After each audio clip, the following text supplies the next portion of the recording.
How often do you enable your week to run you rather than you running your week? It happens a lot where you just blink and you've lost a week. During this session, I'm going to walk you through how to get precise on the outputs so you can really win the week.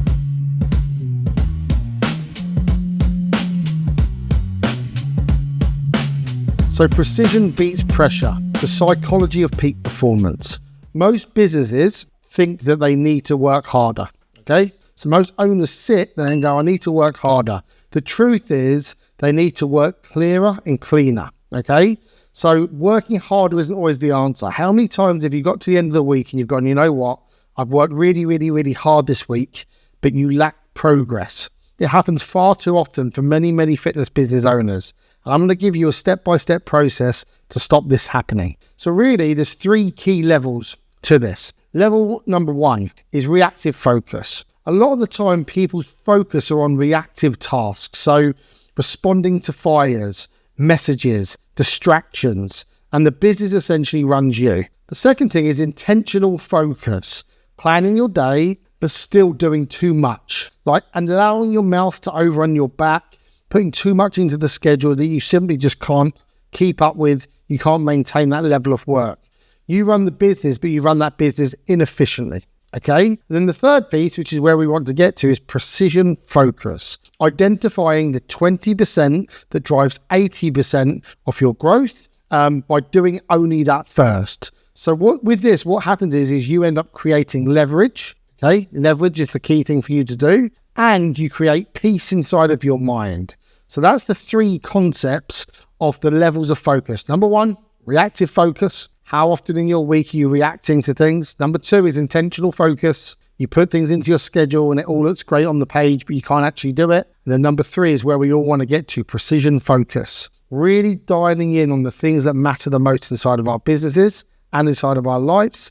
And that gives us the freedom and the peace that we want, okay? I'm going to give you a behavioral psychology insight, which is the brain can only focus deeply for 3 to 4 hours per day. High performers protect this time frame like their life depends on it. So what you must do is you must schedule high impact work when the energy is at its highest. So you need to figure out in your life when your energy is at its peak. The biggest gift that I can give you, or you can give anyone else, is to know yourself. Know when you have the highest level of energy, and then you block out those times for your intentional focus and the things that are going to move the needle the most inside of your business. So what you want to figure out is what are the 3 most important activities that drive 80% of the results inside your business. So that may be making sales calls, coaching the team, reviewing key numbers and metrics in your business.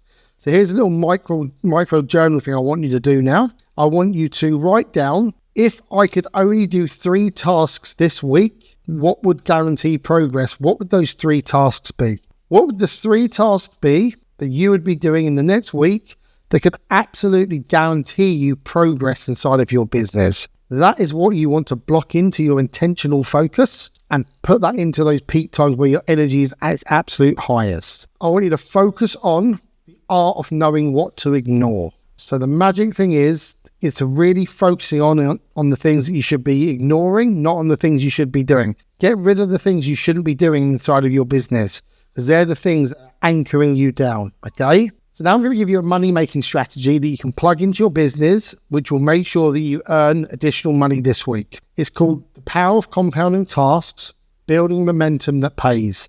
Now, money momentum doesn't come from big bursts. Money momentum comes from compounding really well with small little bricks that stack up over time. So imagine every meaningful action that you take this week is like a brick, and we're going to stack those bricks on top of each other. And then by the end of the week, guess what's going to happen? You're going to earn more revenue. So there's 5 bricks that you need to focus on. 5 bricks for the week. Number 1 is lead generation. So create 5 daily new contacts. Try to generate leads through referrals, social media posts, interaction. Everyone who interacts on anything you're doing on social media, create an interaction with them. So lead generation. Number 2 is follow-up. Chase every open conversation this week. So go back through all of the lists of all your leads, and I want you to chase every open conversation. Number 3, sales. Book and convert at least 2 sales this week. Interact with people, build rapport, get them on the phone for a conversation. I want you to convert 2 sales this week. Retention, check in with the top 10 clients personally this week. Pick the phone up, message, sit down, have coffees. I want you to check in with 10 clients this week, okay, to help you with retention. And then last one, number 5, is referrals. Ask 2 members for a referral this week. If you do all 5 of those bricks this week, what I guarantee you is you're going to make more revenue this week, which is a huge win for your business. Which of these 5, though, overarching, needs the most focus? So one of those 5 is something you've probably never been doing, and that needs a bit of focus, or one of the 5 you do loosely. I want you to tighten up that system this week. It'll be really, really important for your business. You don't need intensity once in a while. You need consistency every single day. So again, I'm not looking for you to just go real intense, do everything now all at once and then drop off the shelf. Imagine if you didn't just do this week, but you did it every single week. That is what will build the compound effect of the results in which you're looking for. We're going to just talk a little bit on systems, and we're going to call it the focus system. So designing a week that executes itself. Again, as I said, a lot of people are working really hard, but they feel like the week runs away from them consistently over time. So the framework for focus system, it comes in 3 parts. Number 1, preload the week. Plan 3 business outcomes that you want to achieve this week. 3 business outcomes. Schedule them before anything else in your diary. So where your energy is at the highest, schedule those things into your diary. Then ask, what are my 3 biggest wins I need to achieve? What are the 3 things? So that might be engagement. It might be realign the culture and the staff. It might be sales. It might be anything. So what are the 3 critical wins you're looking for this week? Number 2, time blocking. I want you to have a look at your schedule, and I want you to ensure that you block in the tasks that you need to get completed for deep work. So AM block, deep work, sales, strategy, delivery, PM block, admin, messages, meetings.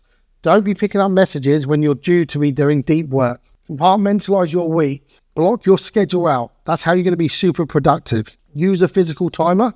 Work in like 50-10 blocks. So 50 minutes with a 10-minute transitions. So deep work for as long as 50 minutes if you can, and then have 10 minutes off, get up, get into nature, have a walk, etc., etc. A little bonus one is white space. I call it like the little miniature reset. So block 90 minutes midweek for creative thinking. Not when you're working on strategy, not when you're working on sales, not when you're dealing with meetings and messages and those types of things. Creative thinking, reflection, or just a pure reset for yourself. So white space isn't wasted space. It's where the ideas come flowing back into us. And then just debrief. So get used to at the end of each of your week, just debrief. What worked well this week? What needed a bit more attention? How can I make next week more productive and next week far better for my business? Hope you enjoyed the episode. Please make sure you subscribe, and we'll see you on the next episode.